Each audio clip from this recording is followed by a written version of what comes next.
오늘의 정치권 이슈 살펴봅니다. 최수영 시사평론가, 현근택 전 민주당 선대위 대변인 두 분과 분석해 보도록 하겠습니다. 어서 오세요. 안녕하세요. 안녕하세요. 지방선거 사전투표 첫날입니다. 내일까지 이어지게 되는데요. 여야 모두 지지층들 투표장에 오라고 독려하고 있습니다. 여야 목소리 먼저 듣고 오겠습니다. 본투표보다 사전투표일에 투표하는 것이 더욱더 중요합니다. 우리 국민의힘 지지자 여러분들께서는 본투표 이전에 사전투표를 활용해 주시기 부탁드리겠습니다. 투표하면 이긴다. 여론조사가 아니라 실제 투표 많이 하는 측이 이깁니다. 새로운 세상을 위해서, 희망 있는 세상을 위해서 꼭 투표하십시오. 네, 오후 3시까지 사전투표율이요 7.25%입니다. 같은 시간대 4년 전 지방선거 때와 비교하면 그때가 6.26%니까 조금 더 나온 상황이고요. 지난 3월 대선보다는 물론 더 떨어진 상황입니다. 3월 대선은 참고로 12%가 같은 시간대 좀 넘었었는데요.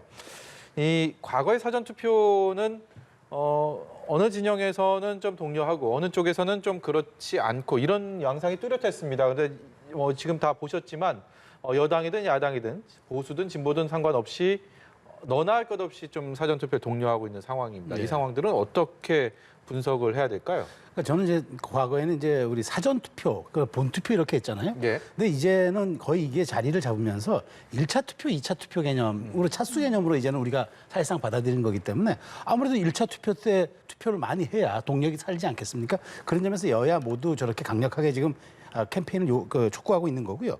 저는 이제 그렇게 생각합니다. 지금 만일 최종 투표율이 50% 초반으로 떨어진다 그러면은 이거는 양당의 지지층이 최대치로 직결을 했다 이렇게 저는 봐야 될 것 같습니다. 그렇다면은 지금 초반에 이 오늘과 내일의 사전 투표율에서 최대치를 끌어올리는 게 그 양당 지지층이 지금 목표하는 거라면은 사실상 우리가 본투표라고 하는 2차 투표 6월 1일 날은 사실 어찌 보면은 이제 공휴일 지정된 날이기 때문에 네. 실제로 좀 약간 동력이 떨어질 수가 있어가지고 지금 여기에 모으는데 지금 왜냐하면 다른 데는 모르겠습니다만 일단 그러니까 경기 같은 경우에는 초접전 양상 아니겠습니까? 네. 그렇기 때문에 아무래도 사전 투표를 요구하는 게 많은데 이제는 사전 투표를 가지고 여야 유불리를 따지기는 조금 좀 애매한 그런 형국이다 저는 이렇게 말씀드리고 싶습니다. 서로 유리하다, 서로 불리하다, 유리하다라고 주장을 하겠죠. 그러면서 투표를 독려하고 있는데 이번 지방선거 얼마나 관심이 있을까? 여러 얘기들이 있는데 그 부분에까지 좀 포함해서 현근택 대변인께서 좀 분석을 해주시죠. 예전에는 아마 이제 민주당 지지자들이 사전투표를 많이 했고 이제 국민의힘 지지 일부에서는 사전투표 음모론 이러면 이제 사전투표를 안 하고 본투표하자 이랬거든요. 근데 지난 대선부터 확연히 갈렸습니다. 그러니까 어떻게 말씀드리냐면 국민의힘이나 이런 분들이 민주당 쪽은 3일 투표하는데 우리는 하루만 투표해서 안 된다. 투표 3일 해야 된다. 이 얘기를 하고 있거든요. 이제는 아마 사전투표에 대해서 음모론 이런 게 전혀 안 나오는 것 같아서 사전투표를 누가 지지율이 높냐 낮냐 따라 가지고 유불리를 따지기는 어려운 상황이 됐다라고 보는데 좀 걱정스러운 건 이거죠. 그러니까 대선 때는 지금 77%까지 투표율이 나왔는데 지금 지난번 아마 지방선거 투표율이 한 60% 정도 됐었거든요. 예. 근데 이번에 또 60% 넘을까 말까 이게 저는 관건이라고 보는데 근데 지금은 이제 사전투표가 완전히 자리 잡았음에도 불구하고 어찌 보면 이렇게 많이 안 나오고 있는 거거든요. 생각보다는. 그래서 60%대 넘기기가 쉽지 않은 상황 아닌가. 그만큼 이 지방선거가 국민들한테 많은 관심을 못 받고 있는 것 같은데 그래도 투표를 하셔야 된다. 왜냐하면 투표용지 많고 사람 모르겠지만 그래도 지역의 일꾼들을 뽑는 거라 꼭 투표하십시오. 이렇게 말씀드리고 싶습니다. 예, 여야 할 것 없이 투표를 계속해서 독려하고 있는 상황인데 실제로는 어떤 연령층이 그 투표장에 실제로 가느냐, 그래서 투표를 하느냐가 더 중요할 것이다라는 분석들이 더 많더라고요. 그렇죠. 이게 지금 연령대별 투표율에서 여야가 현격한 지지율 차이가 나기 때문에 아마 그런 생각들을 하게 되는데 저는 이제 이 부분을 한번 봐야 될 것 같아요.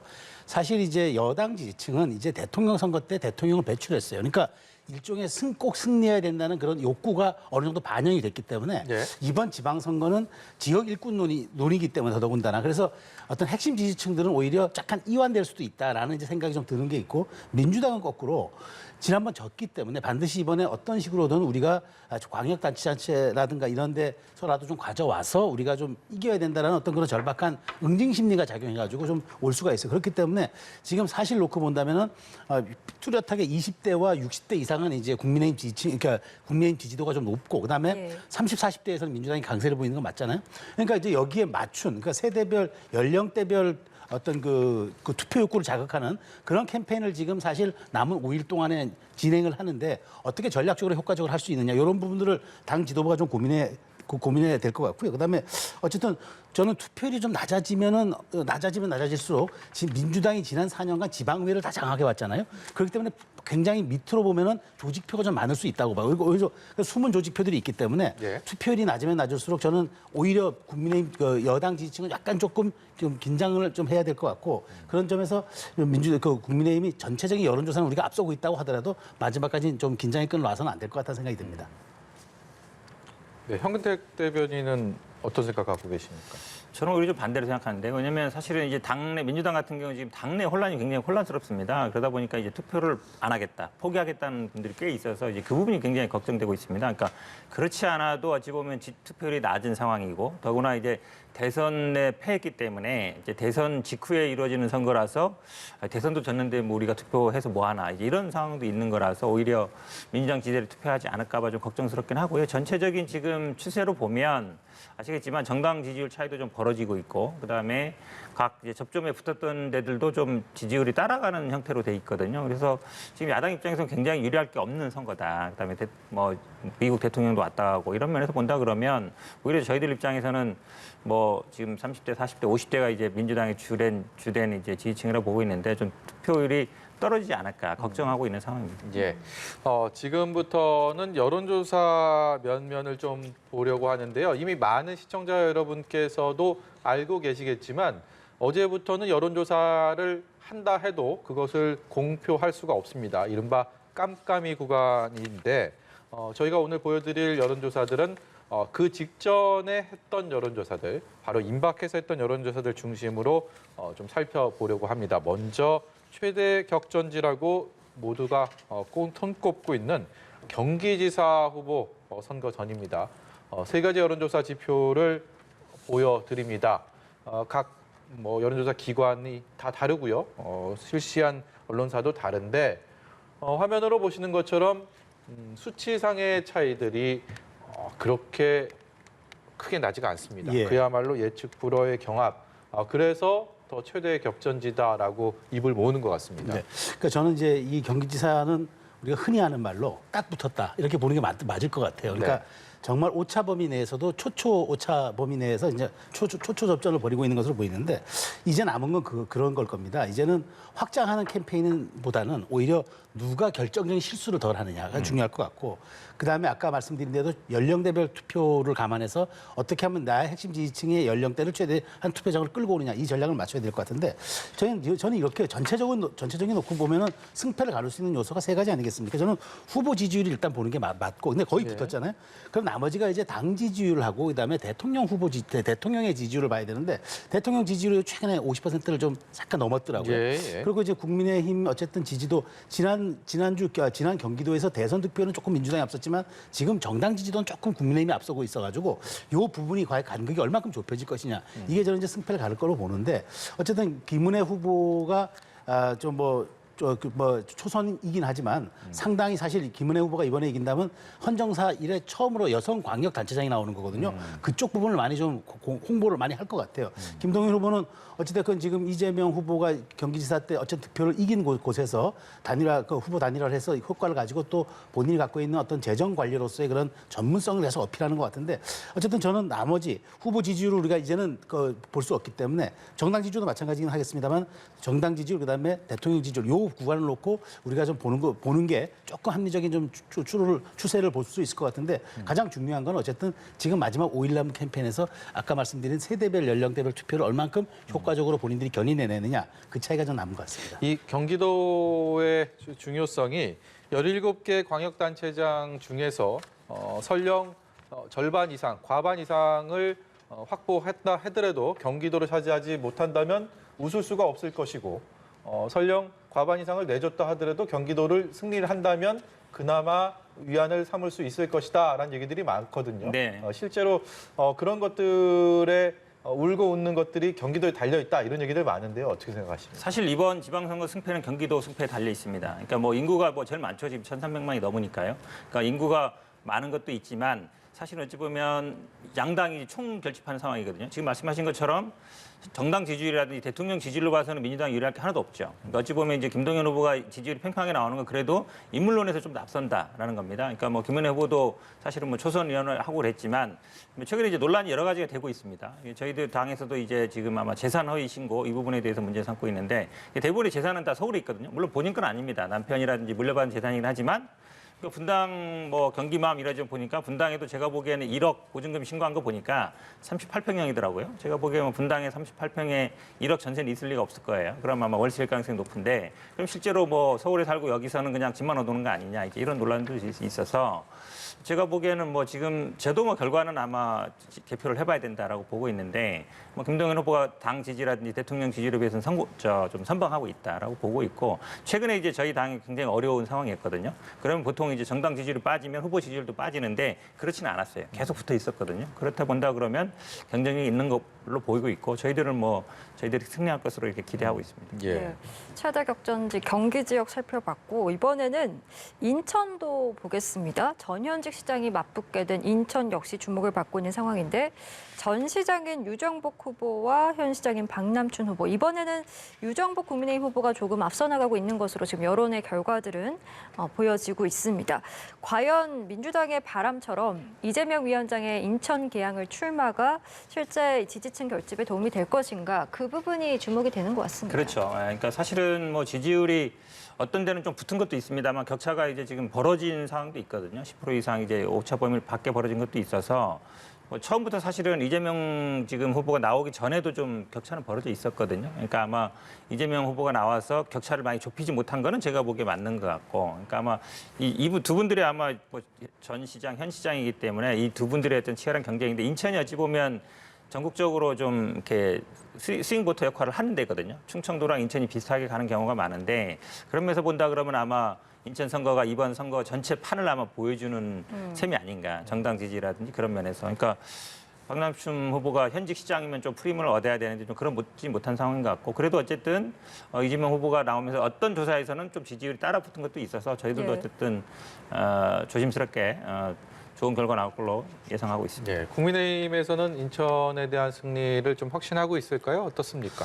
굉장히 지금 좀 고무적인 상황인 것 같아요. 왜냐하면 이제 아까 좀 전에 말씀하신 것처럼 원래부터 조금 이제 그 유정부 후보가 조금 앞서고 있었던 추세가 있었는데 이재명 후보가 출마를 개항하면서 전혀 이게 시너지를 내지 못하고 오히려 리스크를 내고 있단 말이죠. 그런 것들이 지금 오히려 유정복 후보의 상승세에 조금 도움이 되고 있다고 생각하는데 저는 이제 그런 겁니다. 그러니까 이재명 후보가 어쨌든 개항을 해 출마하면 이렇게 굉장히 좋은 환경, 그러니까 민주당 입장에서 보면 굉장히 좋은 환경이고 그다음에 유리했던 그런 상황들이 많았던 그런 선거구였는데 왜 이렇게 열세일까라고 갖고 본다면은 저는 어쨌든 이재명 후보가 출마하면서 이 부분에 대해서 대선의 연장전으로 자꾸 규정한 것과 그다음에 일꾼론이 희석된 것 이것도 잘못된 거고 또 하나 캠페인을 하고 놓고 보니까 이재명 후보의 그 포스터 보니까 그 개항을 제2의 판결을 만들겠다 이렇게 썼더라고요. 그래서 이건 좀 캠페인 전략에서도 제가 좀 패착이었던 것 같아요. 왜냐하면 기호 1번 후보가 2를 쓴다든가 제2의 뭘 하겠다. 이건 굉장히 좀 약간 패착이었던 것 같고 더구나 상대가 아주 명징하게 25년 대 25일 토박이 일꾼 프레임으로 맞서버렸거든요. 그러면서 이제 주춤했던 것들이 있는데 기본적으로 남은 5일 동안 이재명 후보가 지금 뭐 여론조사 그걸 알 수는 없겠습니다만 얼마나 그 시너지를 내는 것으로 시너지를 좀 낼 수 있는지 좀 봐야겠지만 어쨌든 박남춘 후보는 이재명 후보의 효과를 전혀 보지 못 못하고 있는 그런 이제 상황이기 때문에 예. 지금 이 구도가 계속 조금 더 지속된다. 5일간 큰 변화가 없을 것 같다면은 상당 부분 유정엽 후보가 다시 인천시장을 탈환하는 그런 가능성이 좀 매우 높아 보인다 이렇게 말씀드리겠습니다. 예. 네, 지방선거일에 광역단체장에 출마를 하면서 혹은 또 기타 다른 이유들로 자리가 비게 된 국회의원 보궐선거도 함께 치러집니다. 그 중에서도 가장 흥미를 끌고 있는, 관심을 모으고 있는, 그리고 그것이 예상 밖으로 또 후각지세를 이루고 있는 인천 계양을 좀 보겠습니다. 인천 계양을에 최근에 있었던 여론조사들을 모아봤습니다. 붉은색과 푸른색. 이재명 후보의 상대 윤형선 국민의힘 후보가 유독 부쩍 언론에 많이 등장을 하고 있고요. 보시는 것처럼 오차 범위 내에서 이렇게 형성된 이 상황을 불과 한 보름 전에 누가 예상이나 했겠습니까? 라는 생각을 해봅니다. 그렇죠. 그러니까 뭐 민주당 입장에서는 예상 외의 결과인 거죠. 근데 뭐 그거는 사실은 결과적으로 보면 뭐 정당 지지라든지 대통령 지지라든지 임기 초에 한다는 선거, 지금 그리고 아까 지금 인천시장 선거도 봤습니다만 인천의 전체적인 어떤 당 지지 이게 나타나는 거거든요.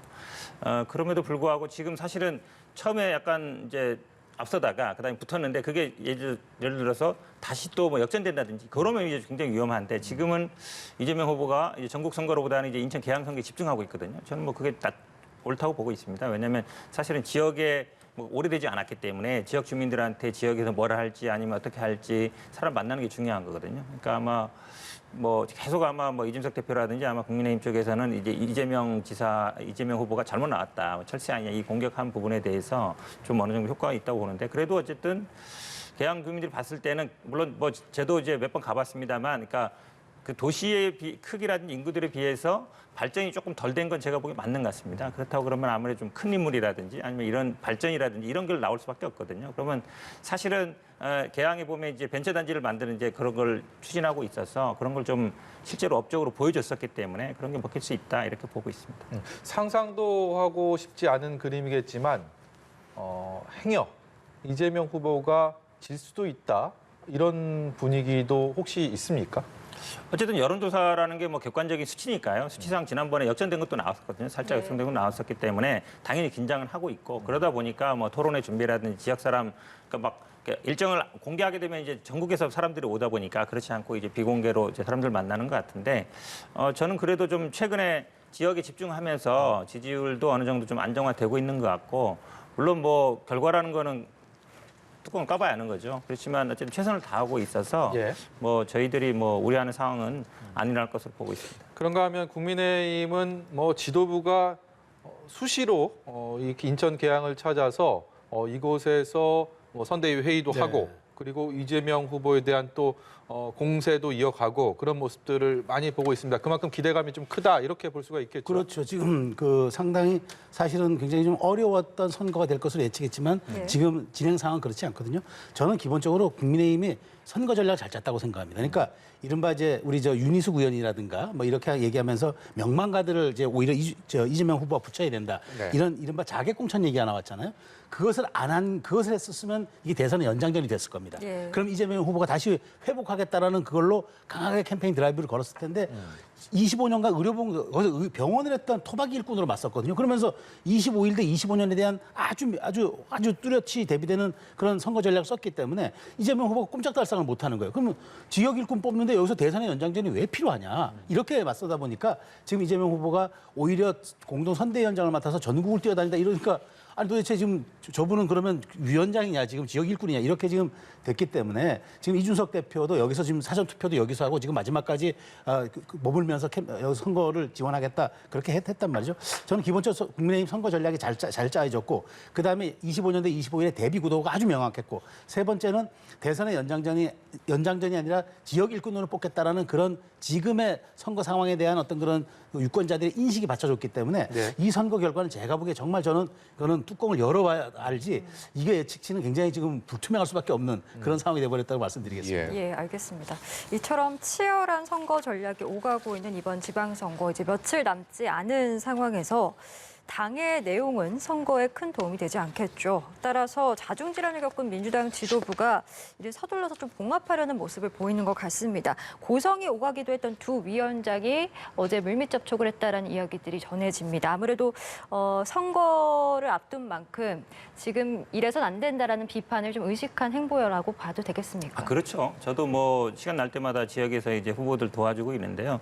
하나같이 하는 말이 있습니다. 지금 중앙당에서 도와주지 못할 망정 우리가 이게 열심히 밤낮으로 선거운동하고 있는데 표를 까먹고 있다 이런 얘기 듣고 있거든요. 그러니까 선거 과정에서는 사실 보여주는 안 되는 모습입니다. 특히 지도부 간의 불협합. 예를 들어서 뭐 공천 과정이라든지 당의 뭐 전당대회를 앞두고 이럴 수는 있어요. 근데 예. 지금은 선거 때는 상대방과 어찌 보면 이제 뭐 선거라는 게 뭐 전쟁으로 표현은 좀 그렇습니다만, 그러니까 무기만 안 들었지 거의 전시 상황이라 마찬가지거든요. 전시 상황에서는 사실은 아군들끼리 똘똘 뭉쳐 당겨내야 됩니다. 그런데 지금 안에서 싸움이 벌어지면 말이 안 되는 거잖아요. 그러니까 애초에 제가 보기에 불필요한 논란이다. 있어서는 안 될 논란이었는데 그래도 좀 수습은 빨리 한 거 다행입니다만, 그래도 이제 국민들이 보기에는 저도 이렇게 가면 우리 당 지지자들이 굉장히 뭐라 하십니다. 아니 지금 이 바쁜 와중에 지금 선거 와중에 왜들 그러고 있냐 이 얘기 많이 하시거든요. 그래서 좀 안타깝긴 하지만 그래도 늦었지만 좀 다행이라 보고, 물론 이런 얘기 예를 들어 당 쇄신에 대한 얘기, 586 뭐 용태에 대한 얘기, 뭐 징계에 대한 얘기 다 할 수 있습니다. 예. 근데 지금은 아니라는 거죠. 지금 이 선거 시기에는 아니다라는 어떤 여론들이 있었던 것 같고, 그 부분에 대해서 아마 박지원 비대위원장도 좀 수긍한 게 아닌가 이렇게 보고 있습니다. 박지원 비대위원장이 SNS에다가 민주당 후보들 그리고 윤호중 공동 비대위원장에게 정중하게 사과한다라고 글을 올렸습니다. 이번 주 초에 박지원 위원장의 기자회견을 시작으로 이런 지금 말씀하셨던 그런 갈등들이 불거졌고, 이번 주 안에 뭔가 새로운 쇄신안을 내놓겠다라고 그 자리에서 얘기를 했는데, 이 혁신안 쇄신안을 대신에 좀 사과를 하고 고개를 숙였는데, 글쎄요, 이 상황들을 당내 갈등이 봉합됐다라고 볼 수도 있겠지만, 기성 정치의 박지원 신의 젊은 정치인이 또 고개를 숙였다라고 볼 수도 있지 않겠습니까? 그렇게 볼 수도 있는데요. 그거는 선거 끝난 다음 해도 돼요. 저도 뭐 586 항상 방송 나오면 저도 586 어찌 보면 바로 밑에 세대거든요. 그러다 보니까 방송 나올 때마다 586 용태 얘기하는데 지금은 안 하거든요. 지금은 선거 시기입니다. 이럴 때 아니죠. 그러니까 제가 보기에 그러니까 다 할 수 있는 얘기예요. 근데 시점상 아니라는 거거든요. 그러니까 오히려 꺼내지 말아야 될 얘기를 꺼내서 분란을 일으켰다라고 보는 게 맞는 것이, 지금 말씀하신 것처럼 기성정치에 굴복했다. 이건 사실은 전당대회 때 치열하게 논의할 수밖에 없습니다. 왜냐하면 선거 끝나면 대선 평가부터 할 거예요. 지방선거 평가도 하고 쇄신안도 나오고, 우리 당에서 사실은 가장 뜨거운 이슈는 삼선 초과 금지. 이거를 이제 명문을 할 거냐 말 거냐 이런 논란이 있거든요. 근데 지금 하면 안 되죠. 지금 선거 때니까. 그래서 저는 오히려 애초에 좀 시점상 타이밍상 좀 안 맞았다라고 보는 게 맞다. 그러니까 굴복했다라기보다는 애초에 조금 정무적인 판단에서 미스가 있었던 게 아닌가라고 개인적으로는 그렇게 보고 있습니다. 그럼 이렇게 여쭤보겠습니다. 이번 내홍, 뭐 자중질환이라고도 표현을 했지만, 그런 것들이 선거에 직접적인 영향을, 그것도 좋지 않은 영향을 미칠 것이다라고 많은 분들이 전망을 하셨는데, 네. 오늘 박지원 위원장의 이런 사과 그리고 어떤 봉합하려는 이런 움직임으로 인해서 그런 리스크가 좀 희석됐다. 그리고 지방선거를 좀 더 기존보다는 유리한 상황에서 치를 수 있는 환경이 조성됐다. 이렇게 생각해도 됩니까? 그런 건 아니고요. 아주 불리해져 가다가 그나마 좀 덜 불리해졌다 이렇게 보는 게 맞는 것 같습니다. 왜냐하면 결국은 당 지지자들 중에도 당의 모습을 보고 실망해서 아예 투표 안 하겠다. 어차피 선거 결국 안 좋을 것 같은데 뭐하러 투표하냐 이런 분들도 있거든요. 그러니까 그런 분들이 그래도 좀 투표라도 할 정도 마음을 갖는 정도지, 이게 갑자기 뭐 저희 당 지지율이 뭐 국민의힘을 역전시키거나 뭐 이럴 만한 상황은 결코 아니거든요. 그러니까 어려운 상황인데도 불구하고 상황을 더 어렵게 만들어가진 않은 정도다 정도 본다 그러면 사실은 뭐 그나마 좀 다행이다 이런 정도지, 이게 획기적으로 뭐 저희 후보들을 막 지지율을 끌어올리거나 이럴 상황은 지금 현재 저희 당 입장이 그런 상황은 아닌 것 같습니다. 최성 평론가께서는 민주당 박지원 비대위원장의 오늘 사과 어떻게 보셨습니까? 저는 이제 또 하나의 그 5점의 선례를 남겼다고 생각합니다. 그러니까 이렇게 되면 국민들 눈에는 민주당은 사과 정당 내지는 읍소 정당밖에 안 돼요. 왜냐? 작년 4월 1일 날 서울시장 재보궐선거 굉장히 어렵게 이제 전개되고 있다 그랬을 때 4월 1일 날 김태년 당시 당대표 직무대행이 사과했습니다. 내로남불 자세 혁파하겠다. 국민이 오케이 할 때까지 혁신하겠다 했습니까? 그 이후에 또 진행된 건 없습니다. 올 2월 27일 날 굉장히 대선이 박빙으로 치달으니까 더불어민주당 의원 결의문 채택했습니다. 진영 정치 안 하겠다. 승패 정치 난무한 안주했던 우리 모습 반성하겠다. 그러면서 대선 끝나자마자 선거제도 개혁하겠다 했습니다. 했습니까? 근데 저도 동의하는 지점은 만일 박지원 위원장이 이 얘기를 하려고 했으면 저는 대선 직후에 했어야 된다고 생각합니다. 비로소 왜 우리가 0.75%로 졌고 졌지만 잘 싸웠다 분위기가 아니라 그래서 검수완박으로 갈 것이 아니라 우리가 뭘 잘못했는지 그러니까 반성이 안 되니까 개혁이 안 되고 개혁이 안 되면 중도가 떠나가는 거 아닙니까? 그런 점에서 그때 처절하게 반성하고 지선을 새 일꾼론으로 준비를 했었어야 되는데 이게 선거가 진행되는 과정에 내다 보니까 자중질환으로 비춰진 거는 정말 이건 뼈아픈 실체일 겁니다. 그런데 다시 이 얘기가 나오자마자 그냥 수습이 돼버렸어요. 그냥 봉합이 돼버렸는데 이게 아름다운 봉합 같지는 않단 말이죠. 과연 이게 윤호중 위원장이 박지원 위원장에 대해서 마치 이제 이건 당신 좀 이게 좀 위기니까 좀 내려놔야 될 거 아니냐라고 한 것이 국민들 눈에 비춰지고 있어요. 이런 점들은 민주당이 앞으로 어떤 개혁과 또 혁신과 쇄신을 얘기하더라도 과연 감동을 줄 것인가? 그런 점에서 저는 대선 물론 어쩔 수 없는 고육지책이었다고는 하지만 상당히 좀 뼈아픈 그런 봉합. 그다음에 국민들에 대한 대국민 인식 이런 점들은 좀 한번 되돌아봐야 될 것 같아요. 예. 짠마디 좀 더 하면 아마 이게 선거가 끝나면 저는 아마 충분히 당내에서 이런 논의들이 될 걸로 보고 있습니다. 왜냐하면 전당대회까지는 비대위가 유지되는 거거든요. 예. 그러면 아마 이제 박지원 비대위원장이 지금은 이제 선거 때문에 약간 이러고 있지만 당연히 문제를 제기할 거고 박지원 비대위원장이 얘기하는 얘기들이 보면은 뭐 성비에 대한 징계 문제, 특히 이제 뭐 386 용태 문제 이런 거 굉장히 뜨거운 문제거든요. 당내에서 논란이 될 수 있는 부분이라 저는 뭐 이런 논쟁을 해야 된다고 봅니다. 그리고 지금 말씀처럼 뭐 삼성 초과 금지라든지 이런 부분들도 당내에서 논란이 될 수 있는 부분이라 아마 전당대회 전에 앞두고서는 아마 이 개혁 혁신에 대한 논쟁들이 저는 크게 될 거로 보고 그게 결국은 아마 당을 혁신하는 힘이 되지 않을까 이렇게 보고 있습니다. 예, 알겠습니다. 자, 이번엔 국민의힘 이야기도 해보겠습니다. 국민의힘과 한덕수 국무총리는 여전히 윤종원 국무조정실장 내정과 관련해서 공방을 이어가고 있습니다. 당정 갈등으로 비춰지는 거를 경계하고 있는 모습이긴 한데 각자의 주장을 또 굽히고 있지는 않은 상황이라서요.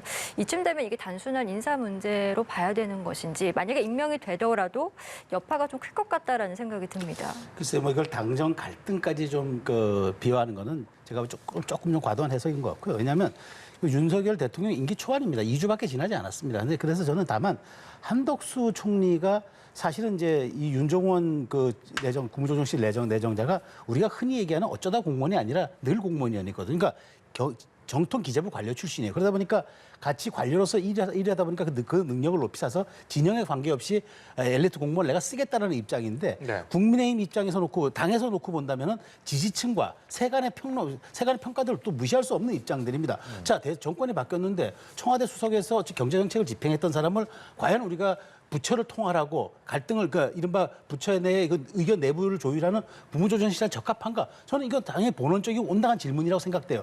그래서 그 의견을 대통령과 총리께 전달한 거고 이제 그렇다면 저는 이 의사가 전달된 이상 결론은 대통령의 인사권에 좀 따라줘야 된다고 생각합니다. 더더군다나 한덕수 총리는 대통령께서 그 후보 시절에 약속했고 또 인수위 때도 얘기했지만 책임 총리를 하겠다고 얘기했어요. 책임 총리의 1호 인사를 당이 끝까지 막아선다? 그거는 제가 보기에 상당 부분 좀 공감을 얻지 못할 수 있기 때문에 세간의 여론, 그다음에 지지층의 의사, 그다음에 당의 어떤 정무적 판단에 대한 우려 이런 것들은 정확하고 아주 강력하게 전달하는 게 맞습니다. 다만 그렇다고 해서 그것에 대한 결론을 내는데 압박을 하거나 혹은 결론 냈을 때 거기에 대한 또 하나의 거부를 한다거나 이거는 책임 정치 혹은 정부가 당정 간에 그거는 진짜 갈등으로 비춰질 수 있는 문제이기 때문에 저는 전달을 했는 것으로 역할을 종료하고 그다음에 이제는 대통령 특히 인사권자 문제에 이제 결단에 맡겨줘야 한다. 그리고 한덕수 총리가 어쨌든 내각을 통할하고 이끌어가야 될 사람이니까 한덕수 총리의 입장에 저는 그 힘을 실어주는 게 그거는 당연히 국정을 운영하는 입장에서는 온당한 처사가 아닌가 그렇게 생각이 됩니다. 예, 민주당에서는 이를 두고 본격적으로 자리 다툼이 시작됐다 이렇게 또 이야기를 하는 것 같습니다. 그러니까 우리 예전에 뭐 당정청 이랬지만 지금 청와대 안 그러니까 당정관에서 사실은 임기 초에 이런 일은 잘 없죠. 웬만하면 대부분의 인사에 대해서는 뭐 옹호하든지 아니면 침묵을 지키는 편인데 권선동 원내대표가 굉장히 세게 얘기하는 거거든요. 공개적으로 얘기하고 있는 거니까. 그러니까 그런데 권선동 원내대표가 뭐 윤핵관으로 알려져 있고 어릴 때부터 뭐 절친한 사이로 알려져 있는데 과연 이게 그럼 정상 비정상 관계는 아니지만 당정 간에 어떤 문제가 없는 것이냐. 제가 보기엔 약간 중요한 분기점이 같습니다. 예를 들어서 권성동 의원이 관철된다 그러면 대통령이 약간 이제 당에 어찌 보면 당의 요구를 받은 것도 되겠지만 본인의 어쨌든 인사라든지 책임 총리에 대한 걸 스스로 어쨌든 부인하는 셈이 되는 것이고, 만약에 이렇게까지 얘기했음에도 불구하고 그냥 간다. 그러면은 이제 누가 윤핵관을 보겠습니까? 이제 원내대표 힘 없는 거 이제 뻔히 알게 되는 거거든요. 이렇게 본다 그러면 분기점인 것 같은데, 저는 아마 지금 얘기로 보면 그냥 갈 가능성이 높지 않은가. 윤석열 대통령이 대부분 인사에 대해서 뭐 처리하는 게 많지 않거든요. 아주 심했던 경우만 빼면. 그러면 이제 당정 간의 관계라는 게 결국은 아무리 뭐 당정 간의 수평적 관계를 얘기해도 대통령 의일 수밖에 없는데, 너무 임기 초에 빨리 찾아왔다. 그리고 아마 당연히 이제 그렇다면 이제 당에서는 원내대표 힘이 빠지게 되고, 그다음에 이제 뭐 지금 당 대표도 어찌 보면 이제 다음에 계속 갈 수 있나 얘기가 나오고 있는데, 2인자로 할 수 있는 원내대표도 힘이 빠지면 당정 간에 이제 수직 관계가 되는 게 아닌가, 이제 이런 우려를 하지 않을 수 없습니다. 마지막으로요. 어제 공석이었던 사회부 총리 겸 교육부 장관 그리고 복지부 장관 후보자에 대해서 윤석열 대통령이 지명을 했는데 모두 여성입니다. 박지원 전 국정원장이 여성 장관 지명 잘했다. 순발력이 보통이 아니다라고 이런 또 글을 남기기도 했는데요. 어떻게 보십니까? 이 부분은 어떤 인사청문회 어떤 과정들을 좀 거치게 될까요? 일단 뭐 여성을 했던 건 잘했다고 봅니다. 지난번에 한미 정상회담 때도 외국 기자가 질문 나왔었고, 그다음에 국회의장단이 갔을 때도 얘기했기 때문에 반영한 걸로 보고, 그래도 어쨌든 본인이 시각이 좀 좁았다 생각한다 그러면 이게 뭐 능력을 따지는 게 아니라 뭐 어쨌든 여성 임명을 잘했다고 보는데, 지금 이제 김승희 전 의원 같은 경우 문제가 되고 있는 거죠. 왜냐하면 이제 문재인 대통령 직접 뭐 치매라고 말은 안 했지만 누가 봐도 이제 문재인 대통령을 거명하면서 건망증 치매 얘기를 했던 거거든요. 초기 증상을 했던 거기 때문에, 말고도 아마 같이 일했던 분들 좀 들어보면 사실 굉장히 그 당시에도 뭐 전문성이라는 이런 면에서 문제가 있지 않느냐 이게 나와서 그럼 맞느냐. 그러니까 꼭 뭐 남성 여성을 떠나서 국회의원을 지냈고 뭐 인사청문회 무사히 통과하지 않겠느냐. 여성이니까 이제 이렇게 생각하시는 것 같은데, 그래도 좀 봤어야 된다. 왜냐하면 이거는 굳이 뭐 어디 기관에다 따져보지 않더라도 그냥 뭐 뉴스만 검색해도 나오는 자료였거든요. 그럼 굳이 이렇게 당 공천에서도 아마 그런 것 때문에 막말이라든지 그런 것 때문에 배제된 걸로 알고 있는데, 이런 분을 과연 추천했어야 되느냐. 민주당 입장에서는 당연히 이제 철회를 요구할 수밖에 없는 상황인 것 같습니다.